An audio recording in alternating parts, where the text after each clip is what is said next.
Oke, bismillahirrahmanirrahim. Halo guys, assalamualaikum warahmatullahi wabarakatuh. Jumpa lagi bersama kami di Manola Channel. Apa kabar semuanya? Semoga sehat selalu, panjang umur dan diberikan rezeki yang banyak sampai di turunan. Amin ya rabbal alamin. Dan seperti biasa kami akan memberikan informasi-informasi terbaru seputar dunia perpolitikan yang semakin hari semakin mengerikan. Dan terima kasih banyak bagi yang telah mengklik video ini. Semoga kalian semuanya masuk surga. Amin ya rabbal alamin. Guys, gila, kali ini gua tidak bikin narasi apapun di konten ini ya, tetapi ini adalah gambaran atau pertanda Indonesia akan bubar, itu akan segera menjadi kenyataan. Kenapa? Sebab yang terjadi di negara kita saat ini memang sudah kelewat batas dibandingkan pemerintahan sebelumnya.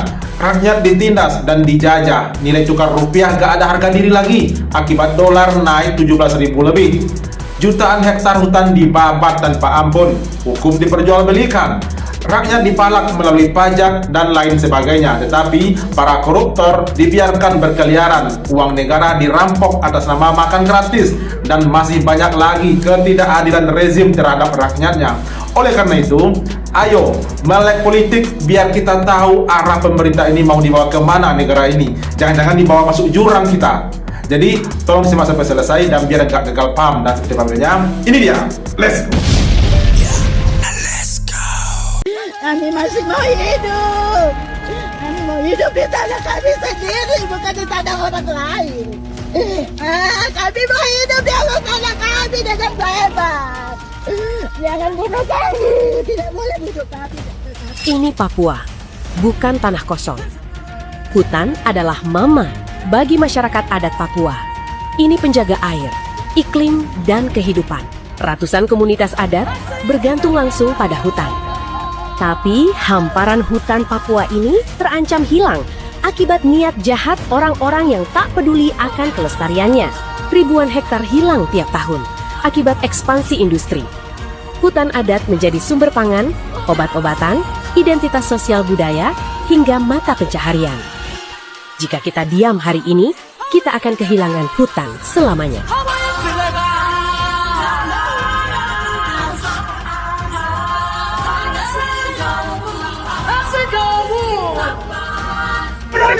Warga menolak kehadiran rombongan yang diduga berniat membawa rencana investasi. Usir aja, usir pakai parang tempat perlu. Penolakan dipicu kekhawatiran terhadap status tanah milik masyarakat adat. Ya. Usir pakai busur itu. Warga menilai kelompok tersebut berpotensi mengancam hak adat. Nah, usir pakai parang.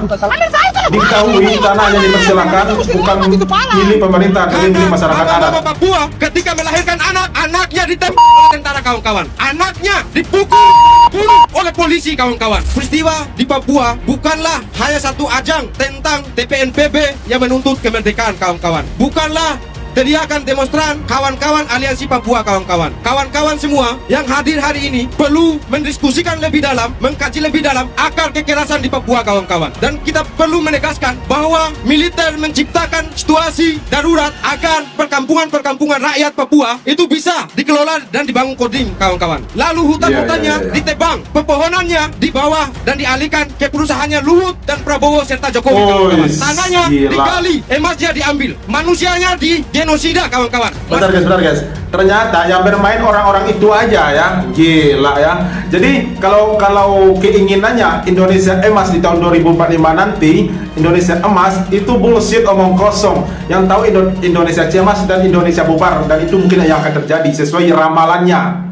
Bahwa Indonesia di tahun 2030 nanti akan bubar, dan itu mungkin akan terjadi jika seperti ini perlakuan pemerintah terhadap masyarakat, menjajah, menindak yang tidak bersalah, menghukum yang tidak bersalah, tapi para koruptor dibebas liarkan berkeliaran di luar sana.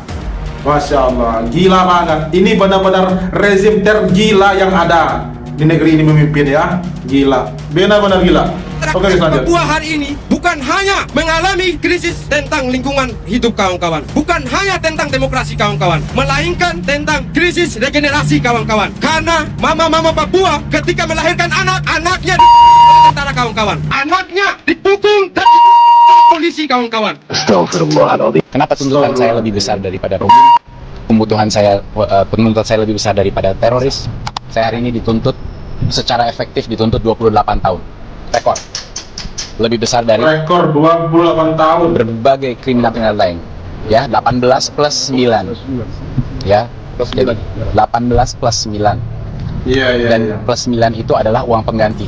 Dan uang pengganti itu adalah jauh di atas harta kekayaan yang saya punya.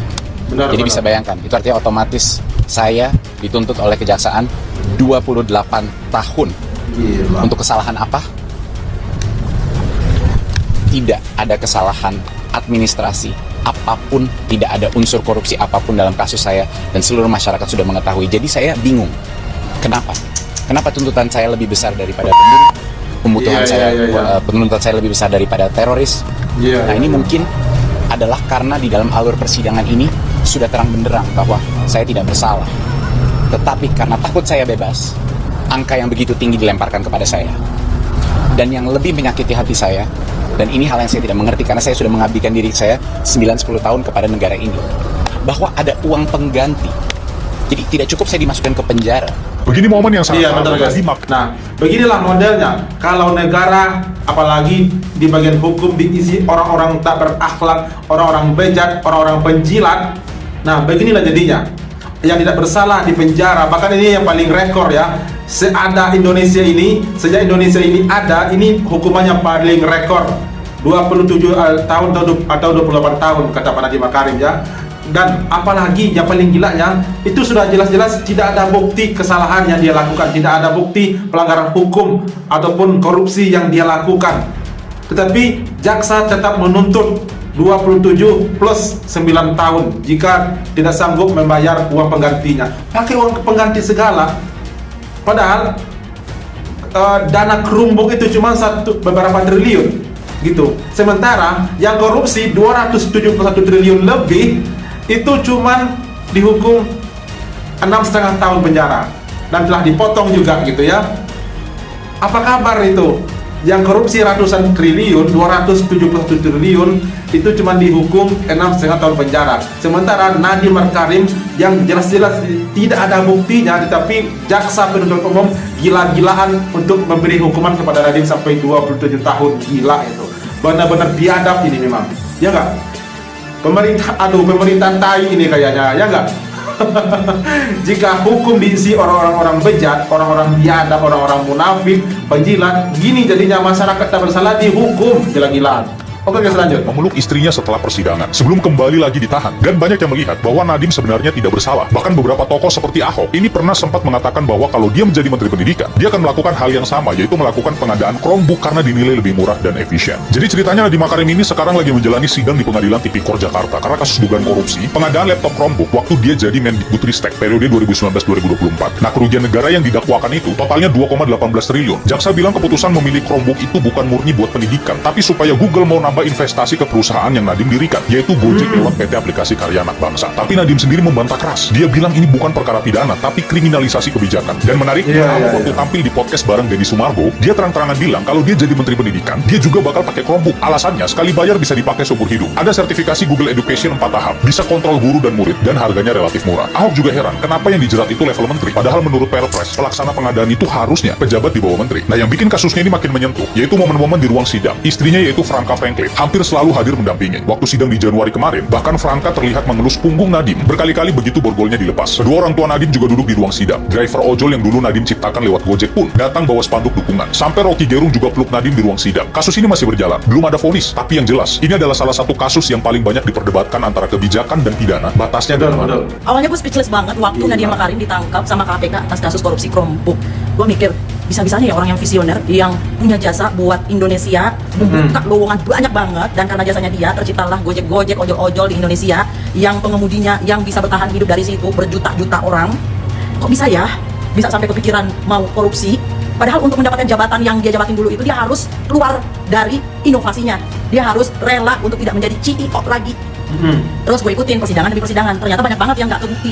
Banyak yang nggak kebukti, tuduhan-tuduhan dari jaksa pun banyak yang nggak kebukti. Dan bahkan dibantah sendiri oleh saksi-saksinya. Bahkan terdakwa lainnya sendiri pun ditanya, itu juga nggak mengakui kalau Nadiem Makarim itu terlibat.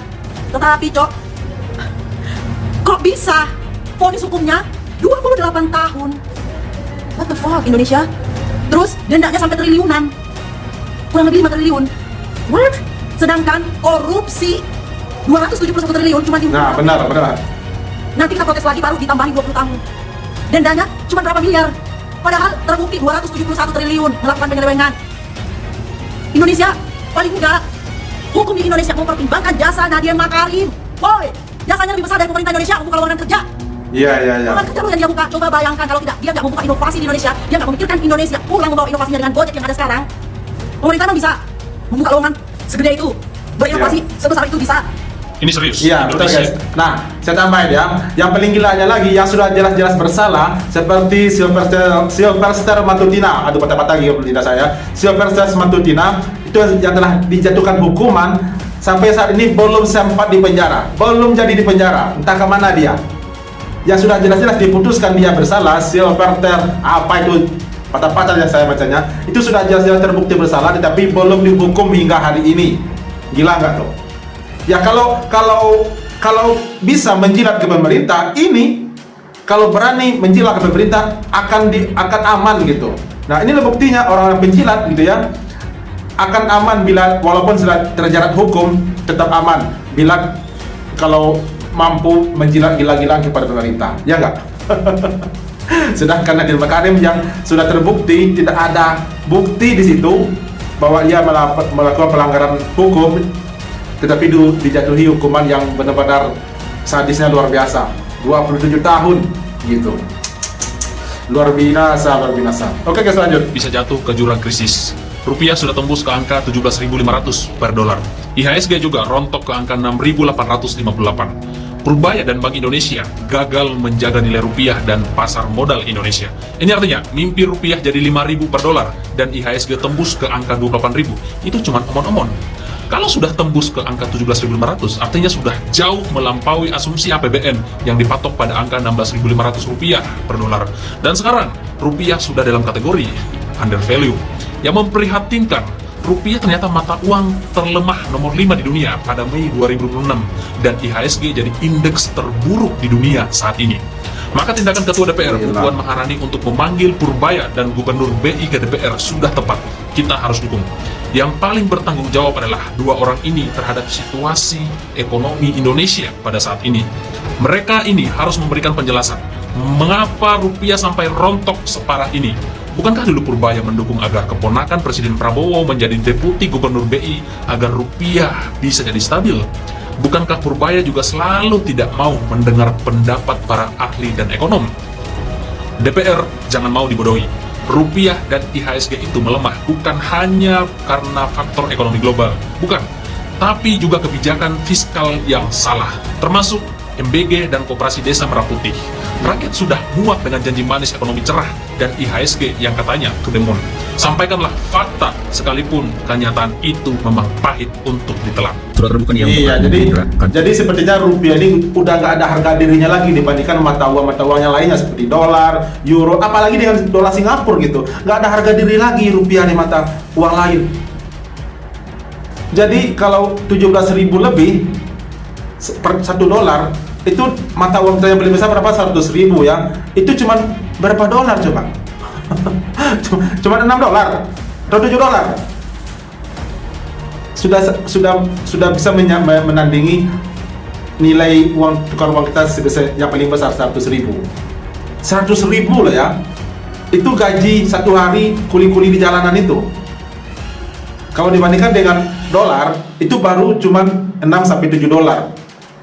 Ini 100.000 gitu. Betapa gilanya, jatuhnya, hancurnya harga diri rupiah di mata dolar. Ya nggak? Oke, lanjut. Yang begini, yang tol begini, please jangan cuma. Ini nih yang paling gila nih. Ini orang ini nih dari fraksi itu iya. yang tugas. Anggota dewan yang paling tolol, paling on, paling belagu. Ini nih, baru satu ini. Aduh, kok bisa manusia seperti ini dipilih jadi anggota DPR? Pendidikan, tapi kelakuannya kayak tai, sumpah. Dia di situ gua nggak tahu dia lagi ngapain, entah itu lagi rapat, lagi apa, intinya ya orang di dalam ruangan dan ada orang yang lagi ngomong banget dia, sambil ngudut, anjir lah, main game online. Sumpah. Menurut gua ini orang mukanya jelek, badannya jelek, akhlaknya pun juga jelek. Namanya manusia hidup yang jelek-jelek tuh pasti ada, tapi yang modelan begini jeleknya manusia tuh diambil semua. Jadi anggota dewan lagi, gua bingung pemilihnya tuh kayak mana gitu. Jadi admin Gerindra, lu tuh tipin yang begini-begini, jangan bikin malu. Gua sebagai pemilih Pak Prabowo ya malu banget kecemuk Gerindra tuh modelnya kayak gini. Iya. Kalau mau jadi pejabat. Ini kayak Rekarnasi Mulyono ya.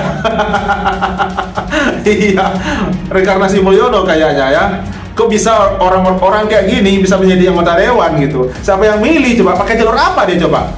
Apalagi nih partai pemerintah, partai Gerindra dia. Kalau gua ketua umumnya, gua tendang keluar dia tuh, gua pecat dari DPR, usir dari partai.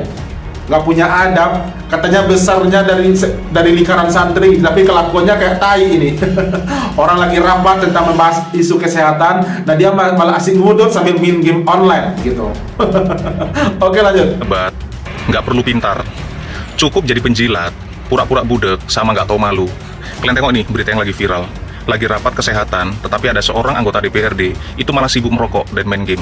Ini membuktikan ya, bahwasannya di Indonesia ini itu banyak pejabat yang otaknya itu tai semua.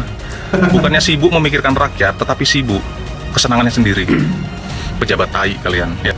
Di Papua yang menjalankan program bergizi, makan bergizi gratis itu TNI kawan-kawan. Bahkan proyek strategis nasional di Merauke itu adalah TNI yang menjadi alat-alat proyeknya. Yang menjalankan alat berat yang menjadi petani semuanya TNI. Semua bullshit negara ini. 1, 2, 3, revolusi, revolusi, revolusi. Revolusi.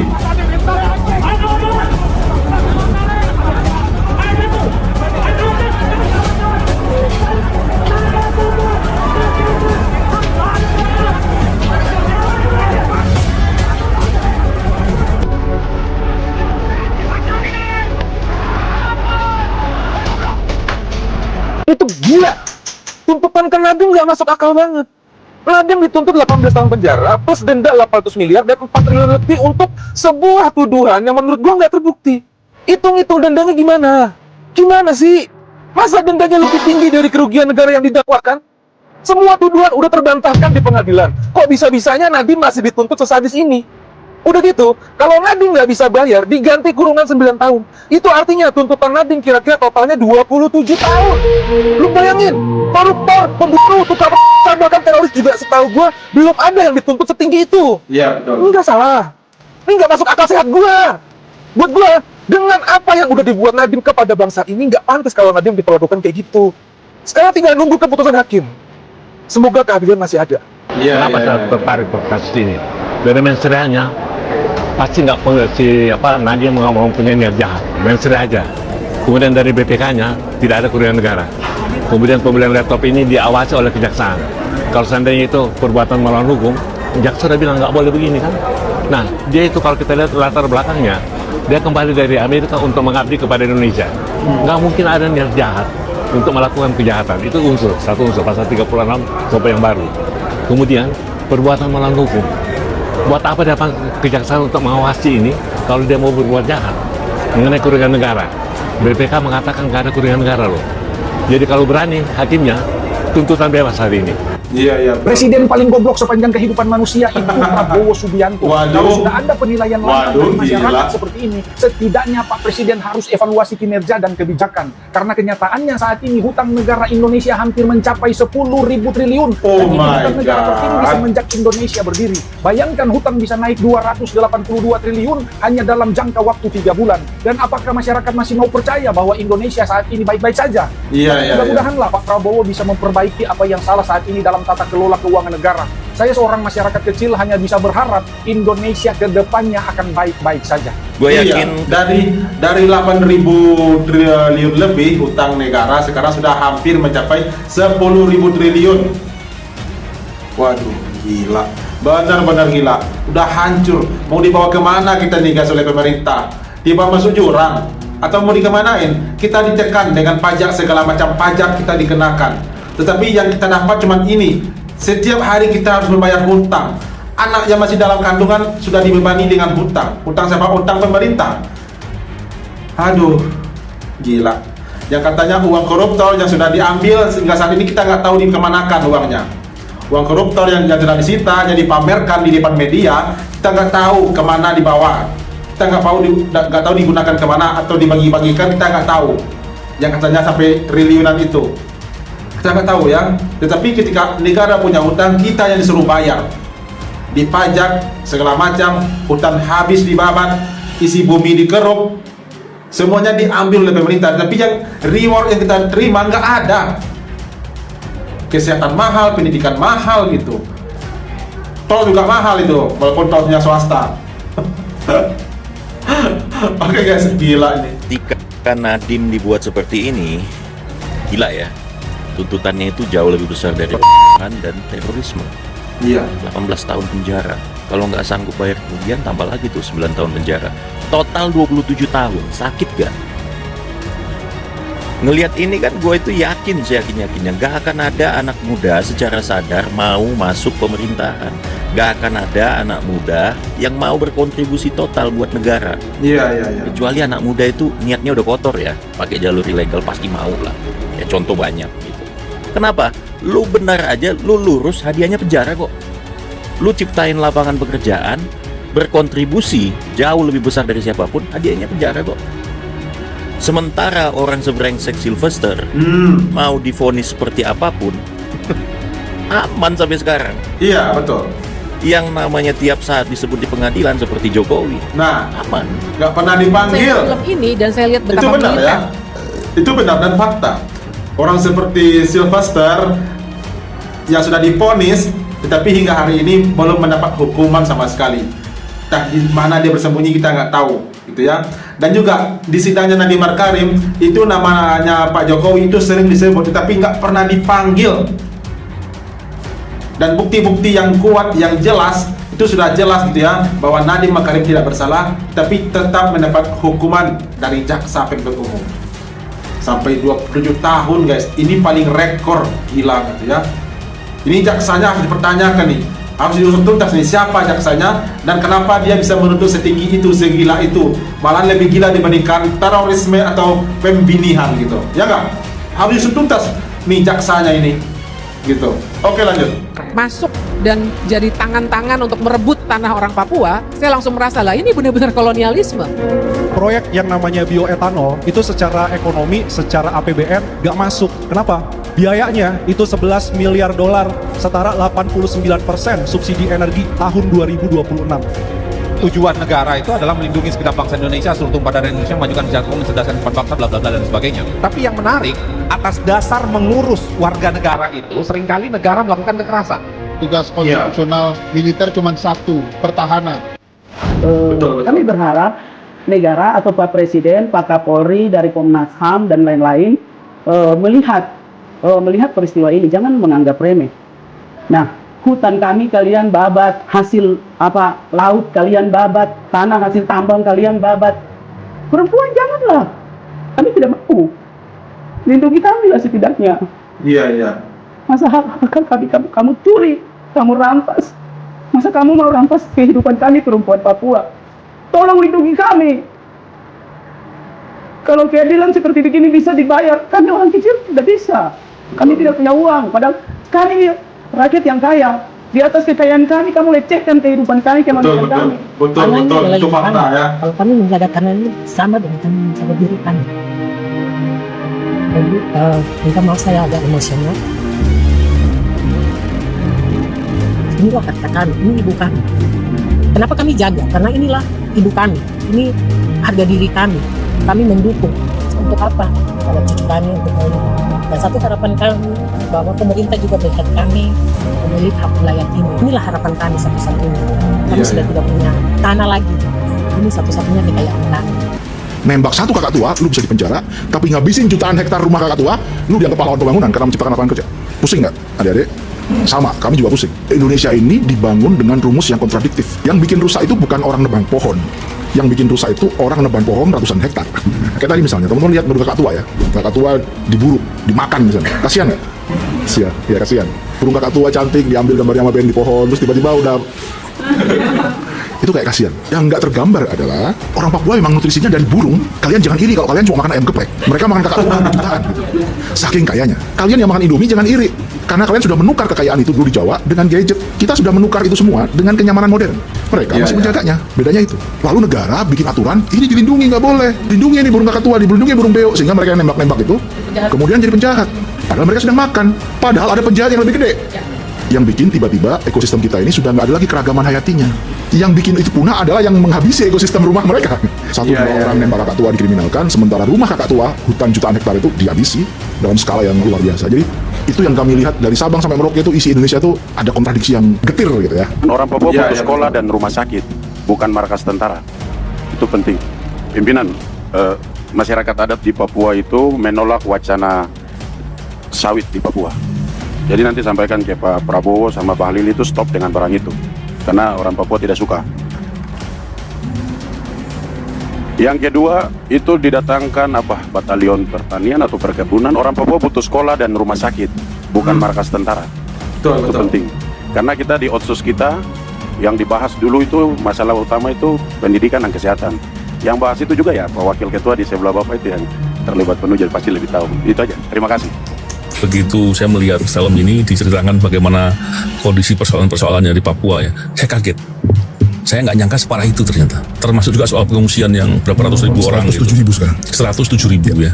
Tahun 2026 ini. Oke. Terus saya melihat bagaimana orang-orang Papua banyak terusir dari kampungnya gitu. Dan banyak mereka kemudian kehilangan ruang untuk mencari mata pencarian dan ruang hidupnya mereka. Yang mana mereka tinggal di sana kan sudah turun-temurun wilayah adatnya dia yang itu harus diakui oleh negara gitu. Saya melihat, kok separah itu ternyata. Dan ternyata saya khawatir kemudian jangan-jangan masalah KKB ini karena ada persoalan begini, KKB dijadikan alasan untuk kemudian memperbanyak pasukan dan kemudian mendorong terjadinya eksploitasi yang menurut saya berlebihan. Membangsat lo semua. Hidup Jokowi! Iya benar. Itu guys gambaran keadaan negeri kita saat ini. Jika negara diisi oleh orang bejat, orang-orang munafik, orang-orang penjilat, inilah jadinya. Rakyat menjadi korban, rakyat dijajah, yang tidak bersalah dibuat bersalah, hukum dipermainkan, rakyat menjadi korban, gitu. Apalagi terjadi saat ini yang terjadi di Papua. Jutaan hektar lahan, jutaan hektar tanah di Papua dibabat habis oleh pemerintah. Katanya akan mengadakan situ bakalan buat food and state, swasembada pangan katanya. Nah, dan katanya lagi itu sudah 107.000 lebih warga Papua mengungsi. Tak kemana mereka, kita nggak tahu ya. Nah, inilah bentuk perlakuan pemerintah terhadap rakyatnya yang dulu semasa kampanye menjilat-jilat, ngemis-ngemis minta suara untuk dipilih agar menjadi presiden, agar menjadi DPR, agar menjadi pemimpin di negeri ini.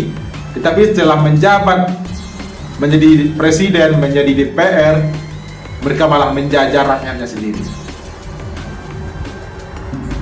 Kasihan memang ya, memang miris. Apalagi hukum jelas benar, yang tajam ke bawah, tumpul ke tai. Yang tidak bersalah, yang sudah ada buktinya, sudah terbukti tidak ada pelanggaran hukum, malah dihukum dengan sangat dahsyat, gila-gilaan sampai 27 tahun. Nah, yang jelas-jelas bersalah, yang paling banyak maling uang rakyat, itu cuma dihukum PBR 4 tahun. Dan yang satu lagi yang sudah terbukti bersalah, sudah divonis bersalah, malah nggak dihukum sama sekali. Betapa memalukannya ya negeri ini. Jadi kepada anak-anak muda saat ini, ayo kita melek politik, biar kita tahu arah negara ini mau dibawa kemana oleh pemerintah. Jangan iya-iya aja, jangan angguk-angguk aja. Nanti dibawa ke jurang kita oke aja gitu, padahal sudah dibawa masuk jurang ini, gitu loh. Oke guys, itu redaksi hari ini. Terima kasih banyak bagi yang telah menonton, dan sampai jumpa lagi di video berikutnya. Thank you. Thanks for watching.